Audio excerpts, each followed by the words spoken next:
Live from Apopka, Florida, deep in the heart of Central Florida. It's great to see everybody here. We've got a great cast of characters here with us today, starting with our state representative, Doug Bankson. We also have the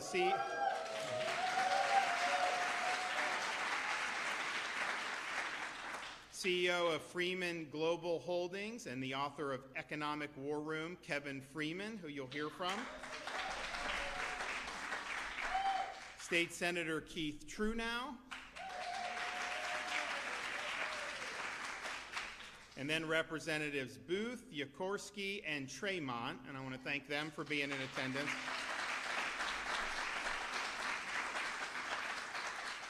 And then Director of Propel Florida, Sean Keck, is with us here today. So thanks, everybody, for being here. We've got a really, I think, landmark piece of legislation that we're going to sign here today in a minute. And before I get into why we're signing the legislation, which, just so everybody knows what it is, we are going to utilize our authority under the Constitution in the state of Florida to make sure that gold and silver are recognized as proper legal tender. So you're going to be able to conduct transactions in gold, conduct transactions in silver, and we'll talk about why that's important. But before I get into that specifically, I do think it's important to point out how Florida, we've really led the way on protecting your economic independence and your financial sovereignty, because we've seen over the last particularly 5 or 6 years a coordinated assault on the financial freedom of people here in the United States and really throughout the world by some of the powers that be. We were the leader in the entire country in banning the use of a so-called central bank digital currency. Now, this is something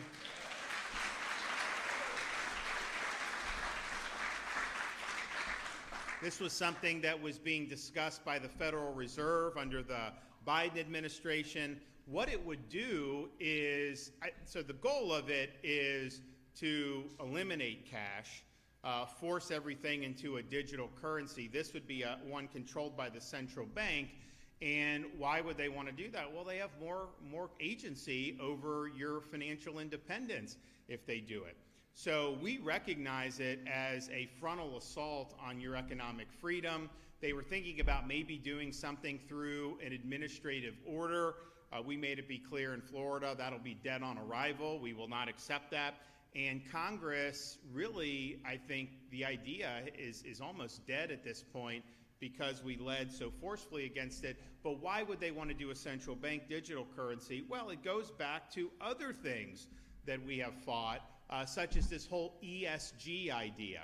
You remember this ESG, environment, social governance. This was very popular in elite circles a few years ago. Not so much anymore because the state of Florida, starting in many years ago, we leaned in against this and fought back. And what were they trying to do with ESG? They basically have a political agenda, leftist political agenda. They know that agenda can't actually garner enough political support at the ballot box to be enacted. And so what they decided to do was to go to some of the major economic powers in the country and in the world, things like asset managers, big banks, all these different things, and get ESG policies put through the economy without ever having to go through a legislative assembly or anything of the sort. So you saw some banks debank people that had gun stores. You saw other groups not have access to the same amount of capital based on political affiliation. You saw them go after agriculture and traditional practices, even things like raising cattle, because they said that that was contributing to global warming. And so they wanted to do this through the economy. If you give the Fed the power of a central bank digital currency, well, that opens up so many possibilities for them. They think they monitor trends. They could say, you know, you've already bought enough ammunition this week. You don't get we're not going to process anymore. You bought firearms. You did this. You did that. You did a lot of gas for your truck. You did too much. And so it was a way for them to impose limits on what you could purchase. That's the goal of this. That's what would end up happening. So we were against that. We were also against ESG. Now, ESG was really getting a foothold in the management of pension funds.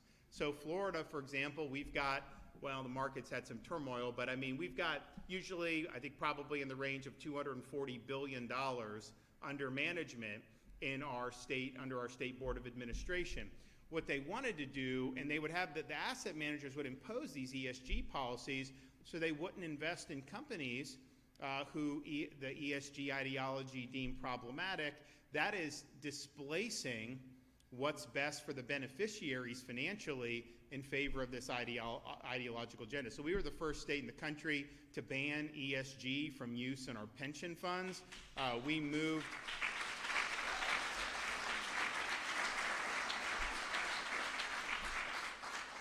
removed $2 billion from BlackRock that was managing it. BlackRock is a massive powerhouse leading in ESG, and we did it. And now it's interesting, recently the head of BlackRock was asked, like, well, what about ESG? You were the main proponent. He's like, oh, he's like, no. He's like, you know, the problem with ESG, you know, it's become toxic because you got people like Governor DeSantis always lampooning it.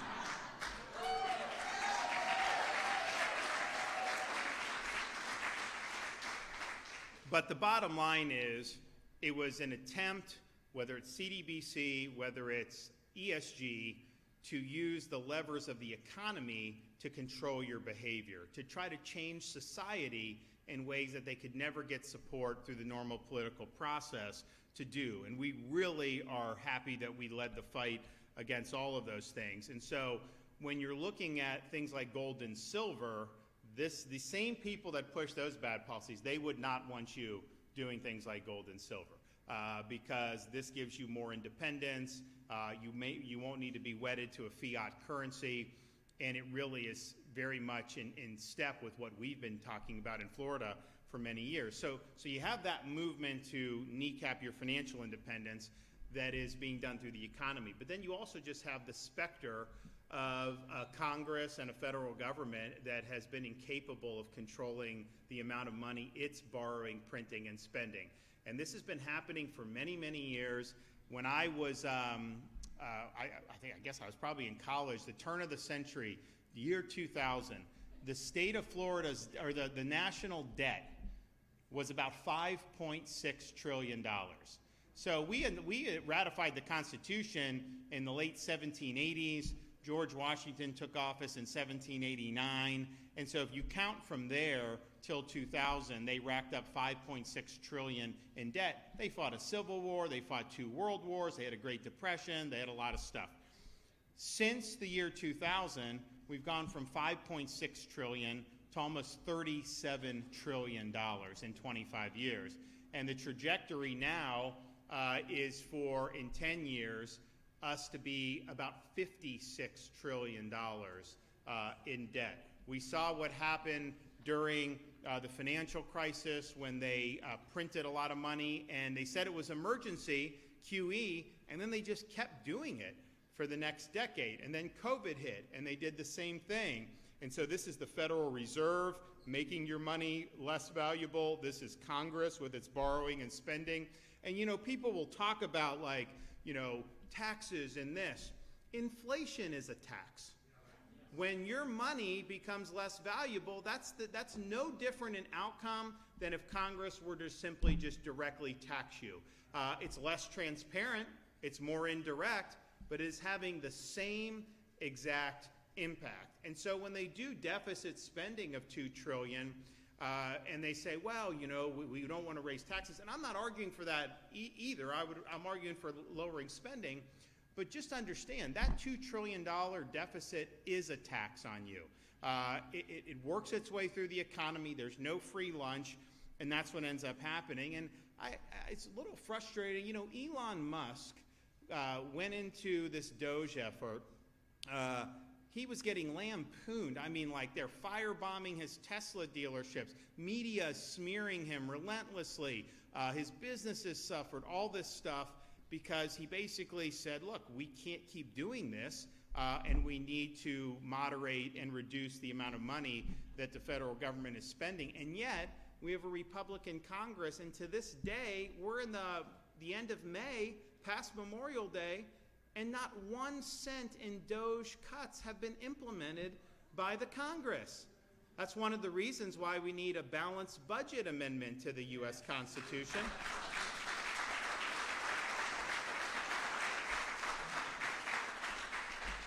It's another reason why we need term limits for members of Congress.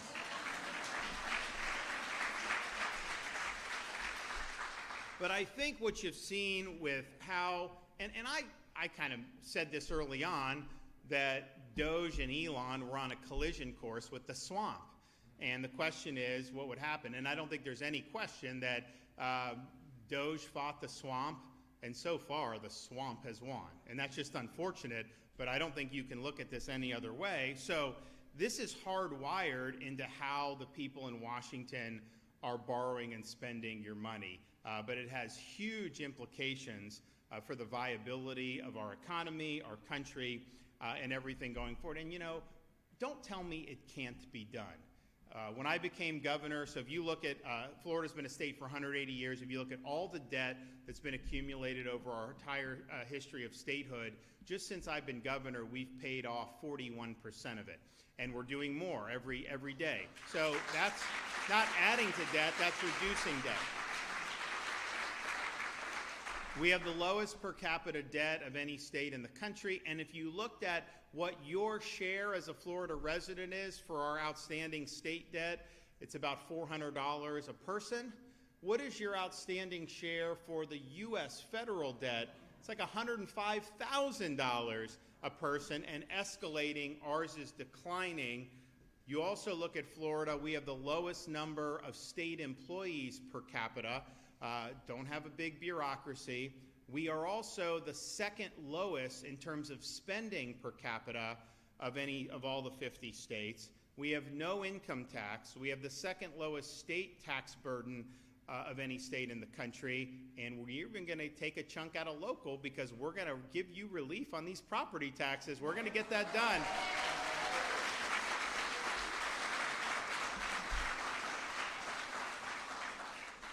And yet, even though we have reduced debt, run big surpluses, cut a lot of taxes, I think we've cut $7 or $8 billion since I've been governor, we've also done really big things. We have increased teacher salaries more than has ever been done in the history of Florida. We've done bonuses for law enforcement up and down the state of Florida. We've done things like conserve and improve our natural resources, whether it's things like the Everglades or Florida Springs, things that are really meaningful, not just to our culture, but to our economy here in the Sunshine State. We've even done massive infusions of money for roads and transportation. I don't know if any of you have been on I-4 where we did the temporary lane expansion, but it's cut commuting times a lot. I know these things work when people just volunteer it to me and tell me, oh, thanks for doing that, because we're moving better. And we've done video analysis. It's been good. And we have flooded part of our surplus into these projects because the state's growing and we need to make sure we get ahead of it. So on issue after issue, we're delivering really big things, but doing it within the context of a budget that is shedding debt for the state, that's cutting taxes for our people, and that is one of, if not the smallest footprints of any place in the country. So it can be done. Now, I don't think it is going to get done in Washington unless there's structural reform, like a balanced budget amendment, like term limits. I think the culture in Congress is very much ingrained, and I just don't see a massive difference in behavior from election to election. Who knows? Maybe we'll be surprised over the next few months. I would love to see that, but I don't think we've seen many signs of it now. So we have to assume that the borrowing, printing, and spending is likely to continue, at least for the short term. So the bill I'm going to sign today is legislation that is going to allow Florida to recognize gold and silver as legal tender in our state. And we have the ability to do that under the federal Constitution. There are only 2 states that have done it thus far. They're smaller states. We are the first large state to step up and to get this done. And this is right out of the Constitution of the United States. So this legislation will authorize money services business like check cashers or PayPal to transmit and accept payment in gold and silver. That means these precious metals can start functioning like real currency again, not just investment vehicles for the wealthy. And you notice what's happened in recent weeks and months. How has gold gone down or has gold gone up? Gold's gone up big time because investors are looking at this and they're hedging against, they see the bond yields have gone up. I think they moderate a little today, but when people start seeing that, gold is a place they're going to. So it's not just an investment, it'll be something that you're going to be able to use, and it's something that is very likely to hold its value, certainly compared to fiat currency. Now, we've seen the downgrade in the credit rating over multiple administrations. We've seen a lot of problems with the DC swamp. This is our ability to give you the financial freedom to be able to protect yourself against the declining value of the dollar. And so I'm really appreciative of the legislature for doing this. I think this is something that shows Florida is continuing to lead on a lot of the issues that matter to people, and I look forward to signing this into law momentarily. But before that, I want to bring up our great state representative, Doug Bankson, and then after that, we'll bring up Kevin Freeman.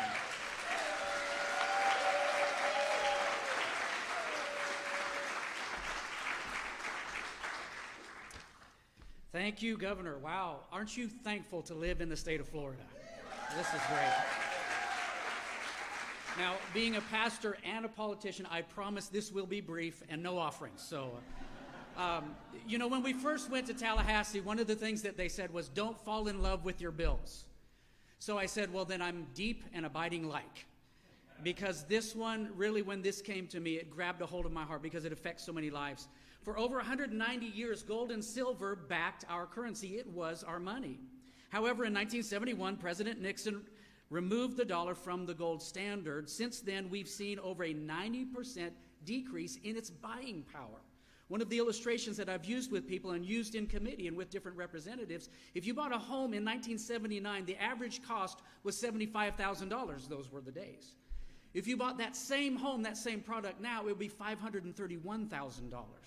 However, if you had bought that in gold in 1979, it would have been 268 ounces. Today, if you bought that home, 268 ounces. Why? Because it's a tangible thing that has true value. And again, as the governor referred, we have a fiat money that has nothing behind it because in 2023, the oil dollars went away, the deal that Nixon had made. So fortunately, our founders, they guaranteed each state the constitutional right to declare gold and silver as legal tender, giving it the same capacity as the dollar to be used as currency or cash. I love the fact, and this wasn't anything that I did, but this was called House Bill 999. I thought that was very fitting. But this basically, it does four key things. Number one, it enacts the state's constitutional right to declare gold and silver as legal tender. You know, it was the states that formed the federal government, not the other way around. And I love the fact that our states are stepping up and strong leadership stepping back up and saying, no, Washington, you work for us. Number two, it establishes...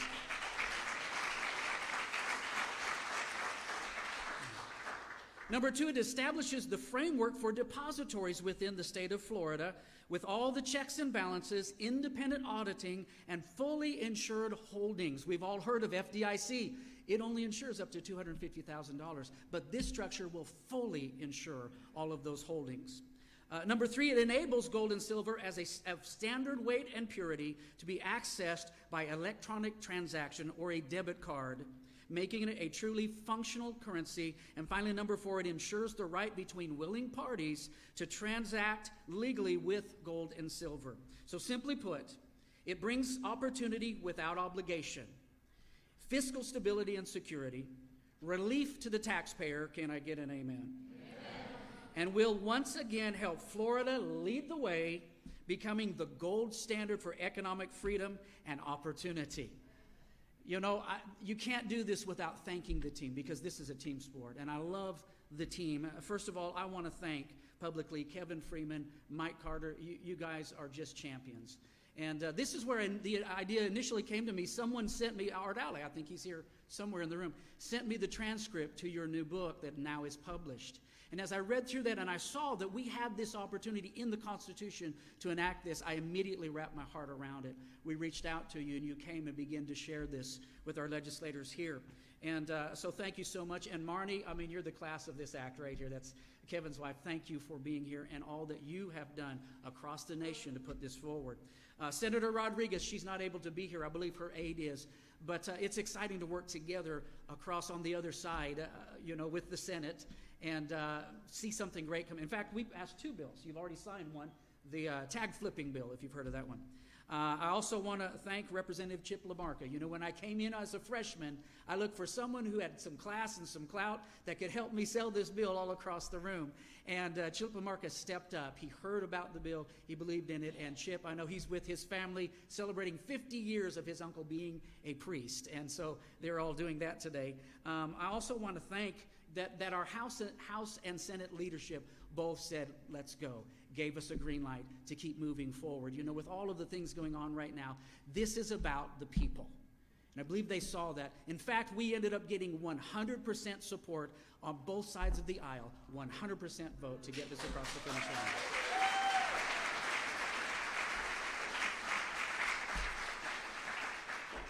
Now, this doesn't happen without staff, and I'm going to embarrass somebody real good because my legislative aide, Nicole Kennedy, she is the hardest working.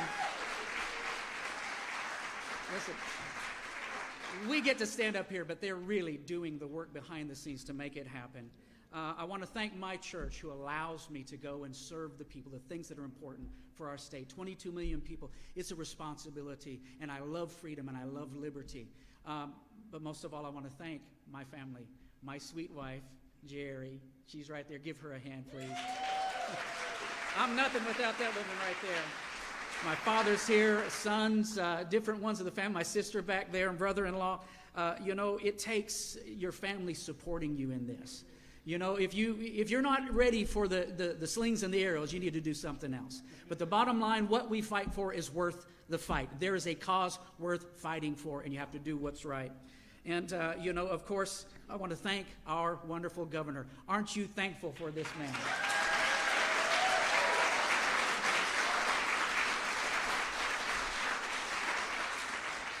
I'm grateful for the bold leadership, unbending and unwavering in the face of opposition. If it's right, you do it, and that's the right thing to do.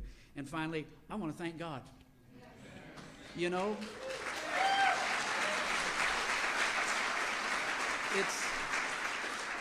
it's easy for politicians to use God bless America as a punchline. But the bottom line is we are here because he is a good God. He gave us this good earth. We are stewards on this planet, and what we do will affect those who follow us. And so I'm grateful. I'm very thankful to God that we live in the greatest state of the nation, that I get to serve America's governor, and that we're going to get this done for the people of Florida. Thank you.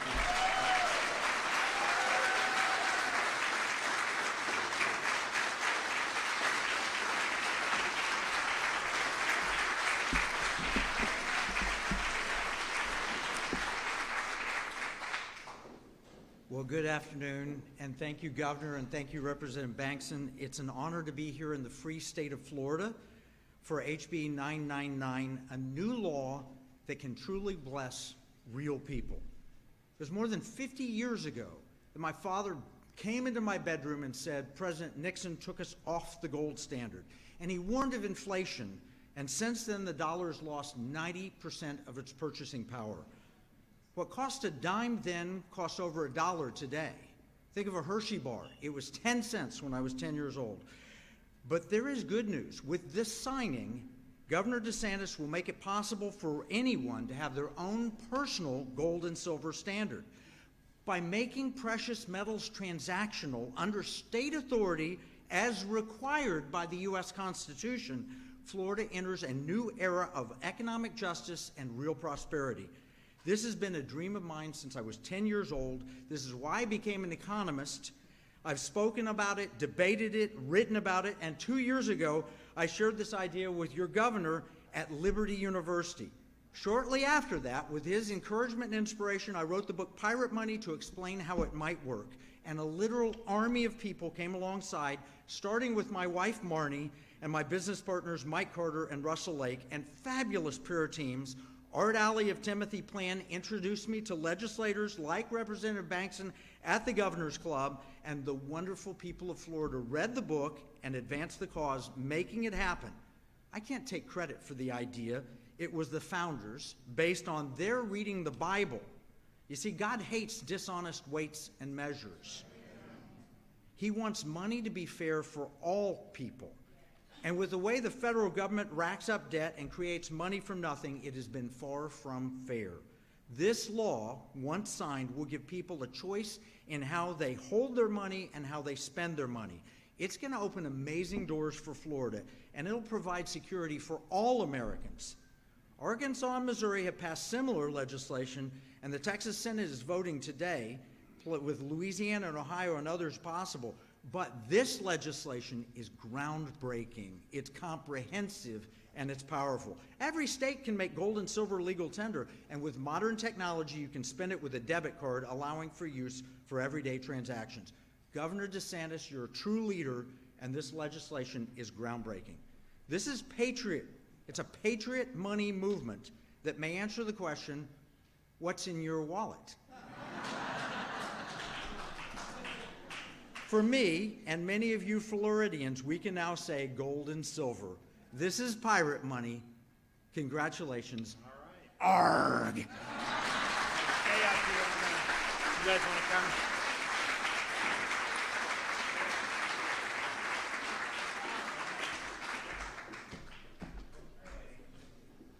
We are looking at, today is the 20 what?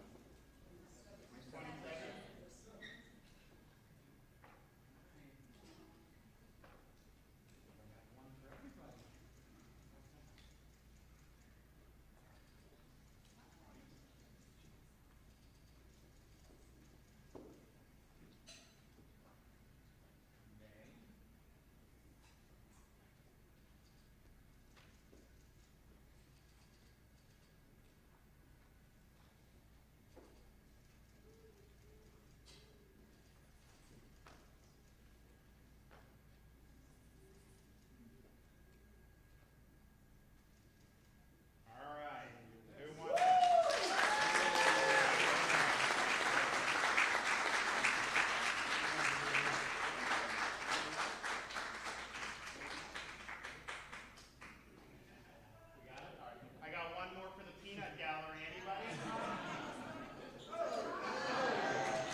Well, this is exciting. It's Florida leading again on something that I know is very important to a lot of people. And I mentioned in my opening remarks, but we have an opportunity, well now, at least temporarily, but certainly as we go to the ballot next year, on protecting, giving people constitutional protections for their own property, and really strong protection with this whole property tax situation. So we're working hard on it. It can absolutely be done. Don't let anyone tell you otherwise. And I think that's the best way that we can relieve the burden on folks. There's been a lot of increases in prices over the last 4 years plus, and we know there was a lot of reasons for that. The housing situation is one where there's a lot of people that wanted to move to Florida. Part of it was inflation. There's a lot going on. And you could be living in your house, and all of a sudden they're telling you it's worth twice as much and that you have to pay more tax. And that's not easy for people. And they will never assess it lower if the housing market tanks. They'll only assess it higher if they can get more tax money from you. So we're on to that, and we're going to do something about it. So we'd appreciate your support for that. And you got great legislators here who I know want to do it, but we need to make sure everyone in the legislature is on board for property tax relief. Okay, we got any questions back there? Governor, you have been pretty in tune with the situation involving the Tampa Bay Rays and the Orlando Dreamers. We're wondering if MLB has been in touch with you and made any requests out of you, or if this opposite's been true. You've asked MLB for anything as this plays out. I have not asked them for anything. I have been in touch with them, not necessarily recently. I mean, probably a couple months ago, But I think I can say publicly, they told me, we are not allowing this team to leave Florida, because I think they understand that this is the fastest growing state. It's the third largest state in the country. To have a major league team leave, like, that's not something we want, obviously, but actually is bad for the league. It makes baseball look poorly that they couldn't hack it in really big markets. And so this, what I've said on the state, we are not taking your tax dollars to do any stadiums at the state level. Just not going to happen.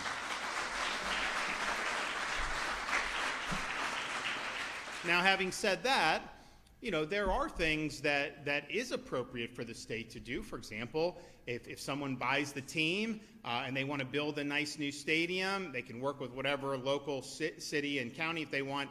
But we help with like roads and exits and some stuff like that. But that's the proper role of government. So I think we'll be helpful within the confines of what's appropriate for taxpayers to be doing, but it will not involve at our level giving money for construction of a stadium. Now, the Rays do need a new stadium. I think everybody understands that. I know that the current owner is basically not got a path forward in Pinellas County.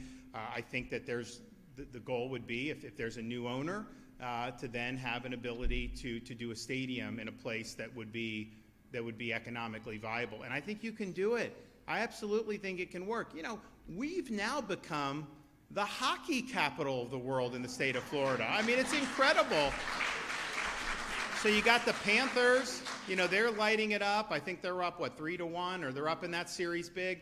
The Lightning have had a great run. But what's happened is, as someone that grew up in the Tampa Bay area, there were probably 10 times more baseball fans than hockey fans when I was a kid. And yet, those hockey games do very well because, one, I think they had an owner that leaned in and really wanted to make this part of the community. Two, it was in an area where there's other things to do, so it was kind of like the place to be. And people would want to go, even if they weren't huge hockey fans, people liked it. I think you can absolutely do that with baseball. Look what Atlanta did with this battery that they have around the stadium. People go because there's like bars and restaurants and shops and stuff like that, and they've really made it an experience for folks. And so that, I think, is the goal. So I don't know what's going to happen. I've been being told for years that the Rays were likely to be sold soon, and it hasn't really happened. Maybe we're getting closer to that now. But I'm confident that the team's not going to leave Florida. Obviously, the Tampa Bay area has had it for a long time. And I've told people, I'm not saying, it should be in St. Pete, Tampa, Orlando, or any of that. My job as governor is to sit there. If I can be helpful to keep it in Florida, then I'm going to do that. I did an article on this issue for the Epic Times, and one concern that I got from talking to a lot of people is that the IRS still likes to tax these fictional gains on gold or silver. Can you speak to how states could deal with the Trump administration to try to remove that issue? Yeah, well, one, this makes sure there's no sales tax in Florida on it, which I think is important. And I think this is in keeping with a lot of what the Trump administration's policies have been. They've embraced things like Bitcoin, for example, which is also a hedge against the fiat currency. So I don't think it would be something that would be out of character for where they've already gone. And I think as more states do this, I think they likely will be in a position where they probably want to act. So I feel good that we could probably get the feds to clear the way on this under current arrangements.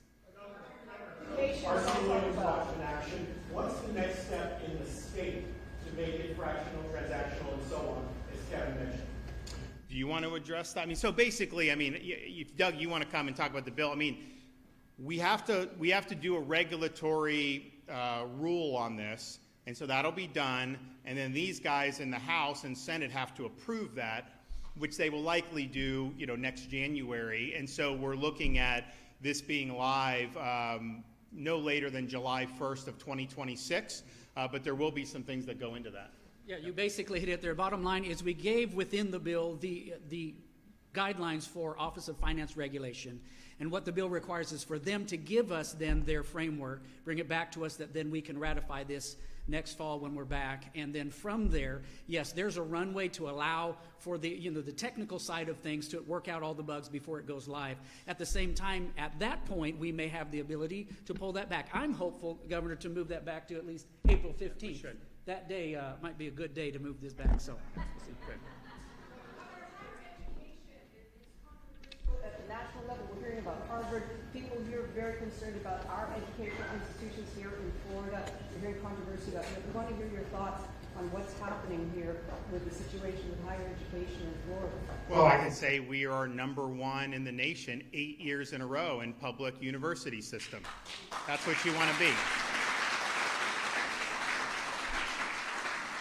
We've done a lot of things that have been path-breaking, and now I think you're seeing the Trump administration really lean in. And there have been articles, Wall Street Journal, I think a month or two ago, and then even the New York Times saying, you know, if you want to see the direction, look to Florida and look what we've done. And the New York Times is kind of like pointing out these things, like, and they're trying to say how bad it is, and like our voters are like, yes, thank you for doing that. But some of the things we did is one, we just laid down a marker. The goal of our university system is education, not indoctrination.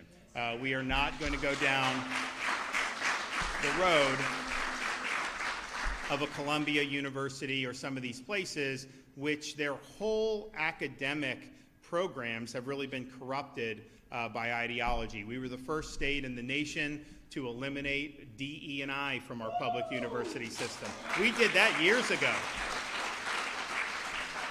We did that a couple years ago, and when we did it, that was like going into the teeth of the monster, because like every elite institution, not just higher ed, corporate America, government, federal government, they were all for this, and obviously I think people have seen it for what it is. So we really led, but in 2023, for us to do that, that was, we were standing alone at the time. Now the winds have shifted, and we've got the wind at our back on that. We've also recognized that universities, public universities, need to serve the interests of the people of the state of Florida. It's not just they have a right to just do whatever they want, and these faculty can do whatever they want and then get money from the taxpayer without any accountability. That doesn't work. If you want to start your own private university and do that, that's fine. But in a public university, our goals are, we want people, we want academics focused on the pursuit of truth. We want to make sure that the programs are rigorous, and we want to make sure we're preparing our students to be citizens of this republic. Now, that was really what higher education was always through most of Western history until relatively recently, maybe the last many decades. And so we said that higher education has gone off kilter, and we're going to get it back on track. Now, part of the way you do that is to recognize that ultimately you can't have a situation where good professors who reject the prevailing campus leftism are blackballed by the existing faculty and not allowed to come in and get a tenured position. So what we did is two things. One, we now have law in place. All tenured professors must undergo review every 5 years and can be let go for poor performance. Now that was, no one thought that was possible just a few years ago. The other thing we've done is we have taken the hiring and put it into the hands of the boards of trustees and the university presidents. So for example, you can now go, Florida State as president can go, if you want to hire somebody from Georgetown, you can do it, the board can do and approve it, and the faculty aren't allowed to blackball somebody who doesn't have the right, because we're basically, academia is if you say what you really believe and it conflicts with orthodoxy, you're in trouble. And so you either got to bottle it up, you got to toe the party line, or whatever. So we've transcended. So they brought in a lot of great faculty. They've processed out through the post-tenure review a lot of unproductive tenured faculty. And you know, the professors that are the most political and activist tend to be the least productive on the core academic things. And I remember when the post-tenure review started, this is probably like a year ago, there was articles, oh, there's a brain drain from Florida as professors are shown the door. And I'm thinking to myself, wait a minute. If Marxist professors are leaving Florida, that is not a bad thing for Florida. That is a good thing for Florida.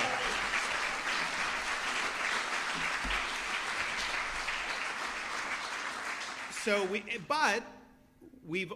we've done major reforms. We have very clear expectations, and people that are involved in the universities have to meet those expectations. You know, when they had the October 7th, 2023 attacks and the aftermath, from those attacks by Hamas in Israel and what Jewish students were facing on many college campuses around the country was disgusting. It was appalling. Yeah, you didn't see that in the state of Florida. You didn't see Columbia University in the state of Florida. And the reason is very simple. It wasn't luck that we didn't have it. It was just the simple fact that if any university president in our state allowed their university to turn into another Columbia, they would no longer be president of one of our universities, and we would make sure of that very quickly. So, well, thanks, everybody. It's great to see you. We'll be back soon. God bless you. God bless the free state of Florida.